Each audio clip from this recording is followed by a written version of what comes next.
Thanks for tuning into our seller interview series. Up today, we've got an e-commerce business for sale in the technology niche. Created in February 2015, this business makes $18,848 per month in net profit, and the listing number for this business is 40919.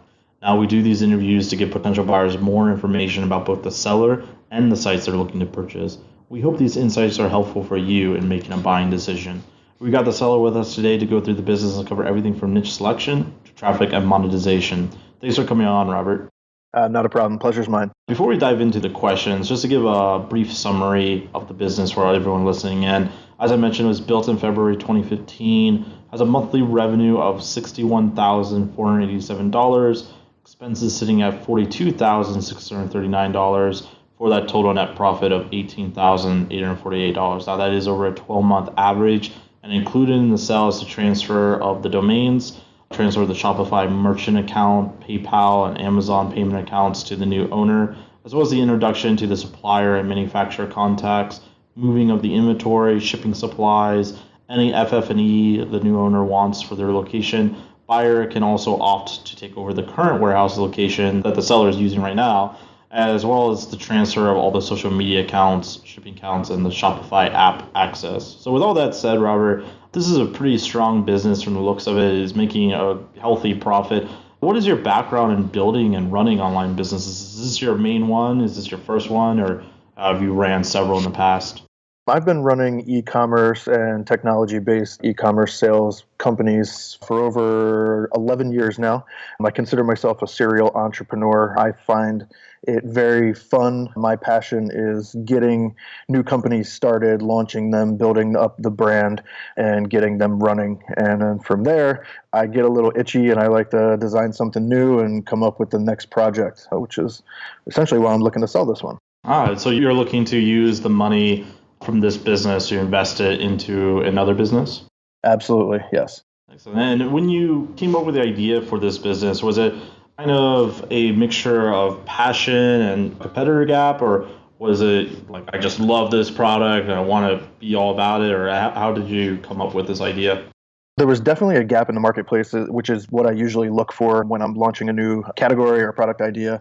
And this one definitely had both. So it had the gap in the marketplace, and I was also, and still am, very passionate about this product and this niche as well. It has a lot of forward growth and momentum to it, which allowed me to launch it, pretty quickly and scale easily to the numbers that we're at now. So it's definitely been successful in that aspect. Now, for someone that is brand new to the ideas of e-commerce and maybe even, pretty new still to online business in general, maybe they're looking at this as kind of their first acquisition. Could you just describe very briefly how this business is making money? Yep. So we sell direct to consumer. So through the e-commerce site itself, we get natural traffic, search engine optimized traffic, very little paid traffic at this point, but pretty much customers are looking for this niche product. They come to the website, they check it out, they watch the videos, they read the testimonials, and then they decide if they're going to purchase or not. And then from that point, it goes into the back end of the system and into the shipping fulfillment.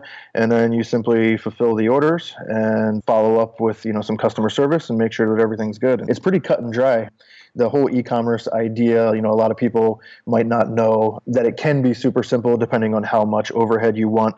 There's tons of options out there for fulfilling, whether you want to fulfill yourself or use a third-party fulfillment center, things of that nature. I'm a control freak. I like to have everything under my, my thumb. So I like to touch the product, physically put the product in the package and send it out. Some people may not want to do that, but for me, especially in the startup aspect, when you're building up a brand, it's really important to make sure that everything's on par so that your customer is satisfied, and that's how you grow the brand. Are you still putting all the products in the packaging right now? I personally don't do it as much as I used to. Every now and then, if there's a new product that we bring on or come out with, then I will do it in the beginning just to make sure that I'm there testing everything. I like to make sure that it's all set up. But there is one part-time employee that handles everything. So as the products come in, he checks the inventory, he tests everything, makes sure that everything's good. So everything's hand tested before it's packaged and sent out to the customer to make sure that we don't have any issues and that the customer has the ultimate experience with this product. Would that employee be coming with the business? Yes, that is completely optional, depending on if somebody wants to continue running it here. I don't think that employee is, on a part-time basis going to be able to move to a new location if, if the buyer decides, hey, I'm going to move this to Saskatchewan, then I don't think he Beach would is be a able, Bali. so I don't think maybe there he would. However, no, it's everything's negotiable when it comes down to that, and we're here to provide the smoothest transition possible to the new owner. I definitely want to see this brand continue to succeed. It's something that I'm passionate about, but at the same time, I want to move on to the next few projects that I have lined up that I've been wanting to get to.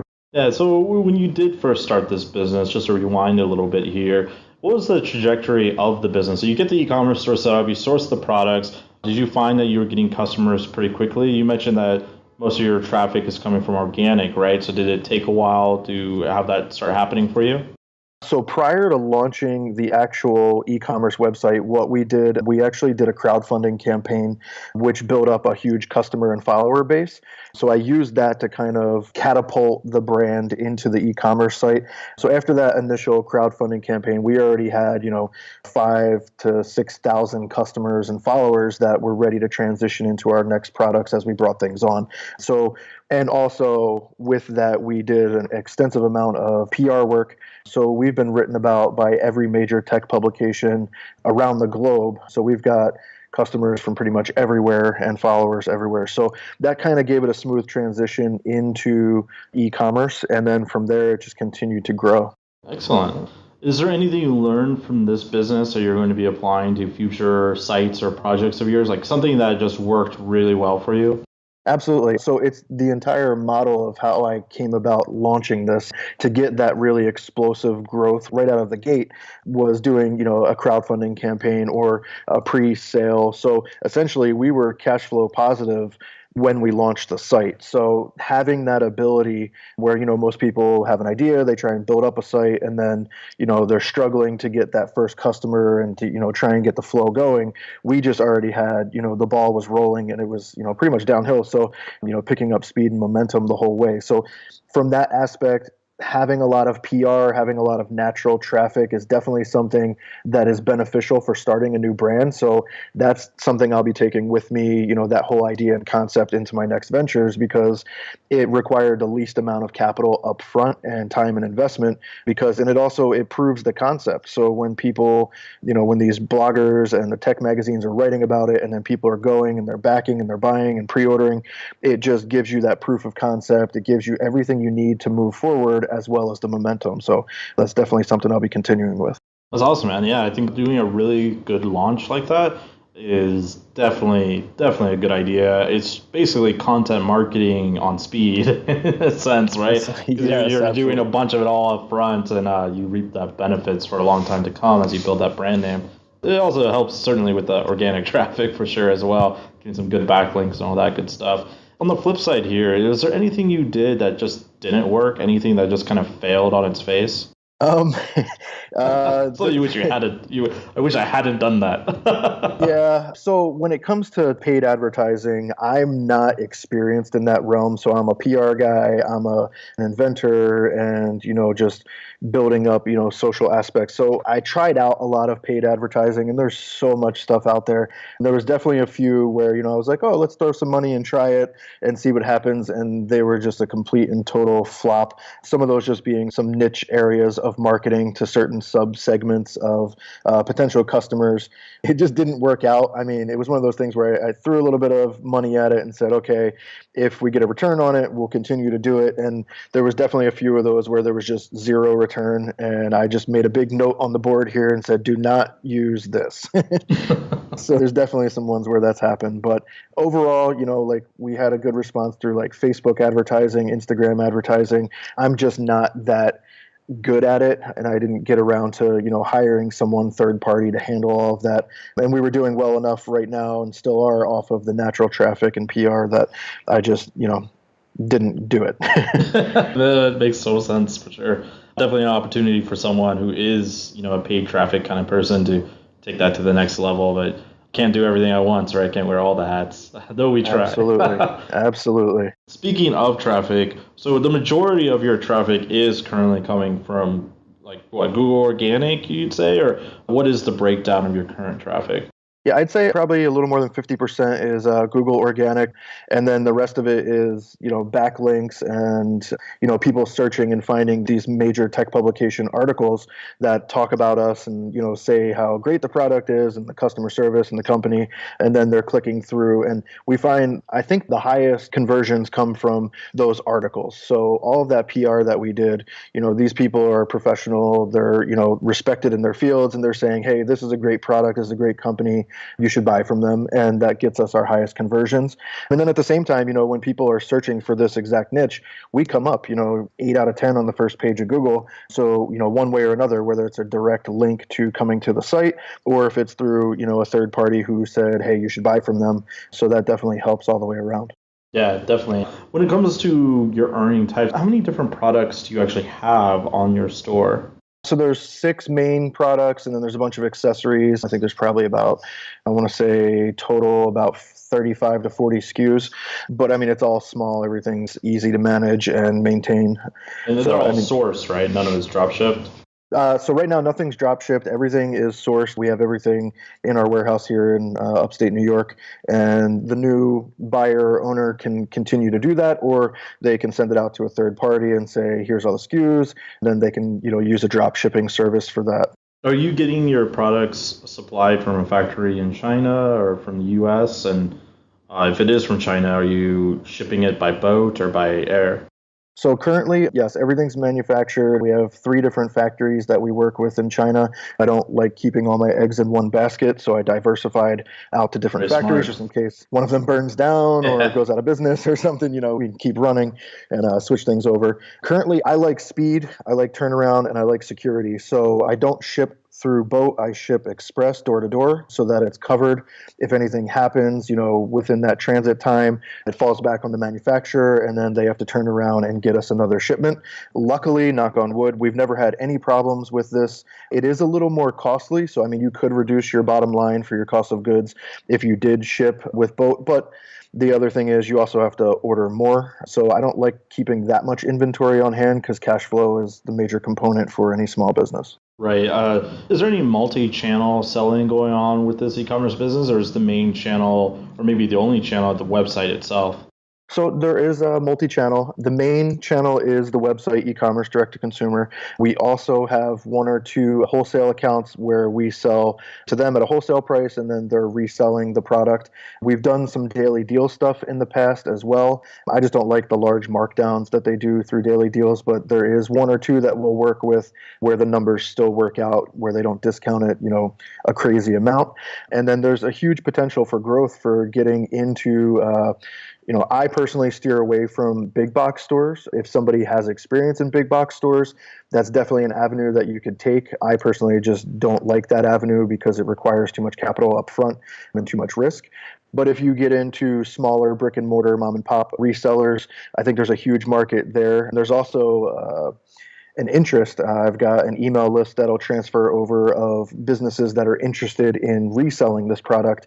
That once again, for time constraints and me, I'm just always trying to minimize my effort, maximize my profit. So I haven't Right. really tapped into a lot of these things that could be tapped into, but they're all there, and all that stuff will transfer over for somebody that says, hey, why aren't you selling this in small mom and pops? Here, well, okay, here's a list of 140 people Don't do that are it. that are interested in that. Have fun, you know. So there's definitely a lot of room for growth. Dabbled a little bit in Amazon. Once again, it comes back to I'm a control freak. I don't like Amazon because I don't like somebody telling me what I can and can't do and what I can and can't say and things of that nature Right. about my own product. So once again, if somebody's experienced in Amazon, that's a great way to go. That was actually my next question. If you had ever thought about doing Amazon FBA with your products, because you already have, it sounds like a pretty good sales funnel set up. Speaking of your sales funnel, do you have any kind of like cart abandonment techniques for people who do add your products to the cart and then for whatever reason dip out at the final moment?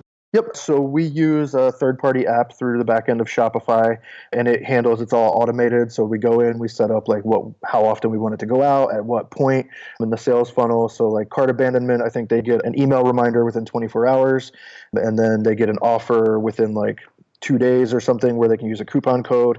And we see a decent amount of conversions coming off of cart abandonment using that methodology. So there's definitely some stuff set up in the background. Once again, did I tweak it the best that it could be? Definitely not. But I mean, I set up the basics. I did everything. I covered all the bases, for that kind of stuff. But, if somebody wanted to say, hey, this is, what works industry standard, and this is the best way to do this. Once again, I don't really know that stuff. I'm more of the creative, let's get it launched and going kind of thing. So but it is there, it's ready, and it does work. I think we recover somewhere around 10 to 15% of our abandoned carts currently. Nice, man. Speaking of opportunities in general, such as the abandoned cart and so on, if you were going to keep this business and hypothetically, let's say you were going to keep this business, you weren't going to sell it, and you wanted to grow it, what would be the least risky path you'd focus on to grow it? I definitely start with the wholesale accounts, getting the small brick and mortar stores to resell the product just because you're getting a larger bulk sale at one time. It's going out to somebody who's then going to resell the product. So you're also getting brand awareness throughout the country or wherever you may be selling. From there, if it was me, I would hire a Facebook ad person that, can focus on those conversions and actually maximizing the dollar spend. Me, I'm throwing matches at, a stack of hay and hoping that it catches on fire because I don't know what I'm doing. I don't know what I'm doing when it comes to Facebook ads. It's like, just throw them over there and, This will work. So what would you do if you were incredibly risky and you wanted to grow this business as quickly as possible? You just kind of threw caution to the wind. So definitely, if we're going high risk and high reward, I would look at big box store, trying to push into that. If you've got the capital and the ability to get into those stores and to manufacture and cover the purchase orders that would come from that, that would be your biggest payoff, but also your highest risk. Definitely something that I don't go for as a small business, but it's something that somebody might have a connection for, some experience in that would definitely pay off quickly. Yeah, I agree. It is definitely a high risk, high reward, but man, that could definitely catapult it to the next level for sure. As far as risks do go, what do you think the biggest risk is with a business like this that a buyer should be aware of? I'm really not sure. I mean, because I've been doing this for so long and I haven't had any, knock on wood again, any major problems come up with running e-commerce in the technology area. I guess your biggest risk is yourself. So if you let it dwindle down or if you don't feed it enough, it's like a small dog, the more you give it, the bigger it'll grow. So I think the biggest risk is going to be, getting into a situation where you bite off more than you can chew, such as big box or something that just, doesn't pan out. So it's a consistent revenue generator. It's something where, if you give it consistent amount of work, you're going to keep making money off of it. And if you have some strategy in the areas that I don't, it definitely has some room for some exponential growth. Yeah, I agree. That's one of the things I like the most actually about the e-commerce business model versus other ones like the affiliate model and so on. Like, even though those models are great, because e-commerce is definitely has the most moving parts, you are the man of your own castle, right? Like, there's no platform, like Amazon can't say no, stop that. You're not using Amazon, you're using your own platform, like what you said earlier. So the risk is definitely biting off too much you can chew, as far as I'm concerned there. Moving into some of the work that's actually required, what are you doing on a weekly or monthly basis to currently maintain the business? So me personally, I check with my employee, make sure that he's doing everything that he needs to do as far as testing the product, shipping, customer service, checking with customers and making sure the packages arrive and things of that nature.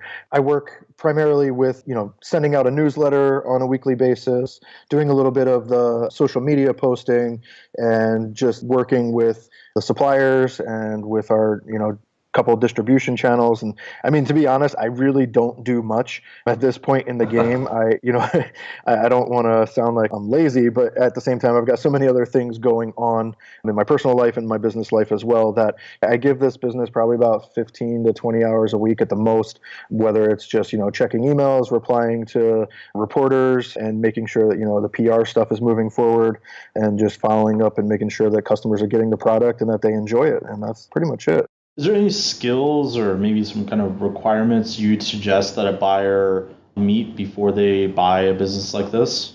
I mean, you have to be a go-getter. You have to be somebody that's going to say, hey, I don't want to just, take this over and it's going to run itself. You got to be willing to say, how can we make this better? How can we, what strategies can we implement that are going to maximize this? Because you're in a niche market that's, set up for exponential growth, but it's not going to happen if you just sit on your hands. You definitely got to be looking at it and say, hey, let's do this, or I'm really good at X, and if I do X, it's going to generate Y. So there's definitely, a little bit of strategy that you'd want to sit down, as with any business, put together a business model that works for you of how you're going to grow the business and whether, how much you want to be involved, whether you say, hey, I want to do this, 20, 30 hours a week, and I think I can make more. Or, I really want to work, 10 or 15 hours a week. So what's it going to take for me to do that and still grow the business? And that could, include adding on, another employee or having somebody manage something or switching over to a third party fulfillment. It's that sitting down and plotting out, which I am definitely 100% willing to help with the next person and say, what is it that you want to do? Let's sit down together and figure out how you can be successful at this. And I can show, somebody the steps of how to do that. Moving to some wrap-up questions here. Would you be willing to commit to a non-compete with the new owner? Yes, I would definitely do a non-compete. However, it's got to be limited to this niche because I have several other current running businesses and some ideas that are coming up that are in a distant parallel. But, if it was a wide non-compete, it may go into it. But that's all something that we can talk about when we get to that stage, because I don't think anybody would have a problem with what I'm looking to do next, because I don't think it competes direct with this. And it may be something that we could both benefit from as well. Excellent. Yeah, that makes sense for sure. How much support would you be willing to offer the owner? So I would say, 15, 30 days as far as me helping them make the transition, figure out how they're going to succeed and put together that business model that works for them. And also, if they want to move furniture, fixtures, inventory, anything to their location, I'm 100% willing to actually help with that physically. So not just, packing things up and, shipping them over, because I don't think that's always the best bet as far as costs go. So, I'd take some of my guys from my other businesses and even help truck everything over to you and get you set up in your location. So, awesome. Like I said, I The really beaches of Bali, or you're going to truck it over there? Yeah, I'll definitely go there. Yes, no problem. Can we set that up for like a month and a half? That would be great. But yeah, I want the next person to succeed, and I know that it can be very successful. I need to move on to my next project, and I've got a third child on the way. So, but I want this to be something that somebody picks up and they do the right things with, because I know it'll be successful for them, and, it'll be a great business long term. Well, congratulations on the third child there, for sure. Thank you. Thank you. Definitely, you'll need to start a few more e-commerce businesses with that. That's the idea. So, obviously, the best case scenario here for you and for Empire Flippers is someone comes in and buys the business outright for full price. But with that said, would you at all be open to a split or an earn-out, say 80% up front and then a 20% earn-out over a certain period of time, or maybe a earn-out that is done upon reaching a certain level of training that you provided the new buyer, something along those lines? Yeah, I'm definitely open to that. I would definitely want to stick with the 80% as the base up front, just because I have to cover my expenses and my time to make this transition. But yeah, I'm definitely open to that. And, once again, whatever helps somebody succeed and be successful with this, I'm all for. Excellent. Before I ask you my final question, just to give everyone a reminder out there listening in, a quick summary of the business. As I mentioned at the top of the show, it's built in February 2015. Has a monthly revenue of $61,487. Expenses are sitting at $42,639 for that total net profit of $18,848. That is over a 12-month average, and included with the sales, the transfer of the domains, the Shopify merchant account, PayPal, and Amazon payment accounts, as well as the supplier manufacturer contacts, moving the inventory and shipping supplies, and the buyer can also opt to take over the current warehouse if they so choose. And also, of course, the social media accounts will be provided with the shipping accounts and the Shopify app access. So with that said, my final question for you, Robert, is what is your best pitch in 30 seconds or less on why someone should purchase this business? If you're looking for a business that's easy to run, it's fun, it's in a niche market that has been set up and written about and poised for exponential growth over the next 10 to 15 years, this is the business that you want. It's set up, it's running, it's got press, it's got backlinks, it's got everything you need with existing traffic coming in, and so many areas where somebody that has experience in advertising and paid advertising, direct to market, things like that, they can just come in, put in their expertise, and grow it on their own. This is the business for you. Excellent. I think it's a very solid business for sure, with a lot of interesting growth potential for sure.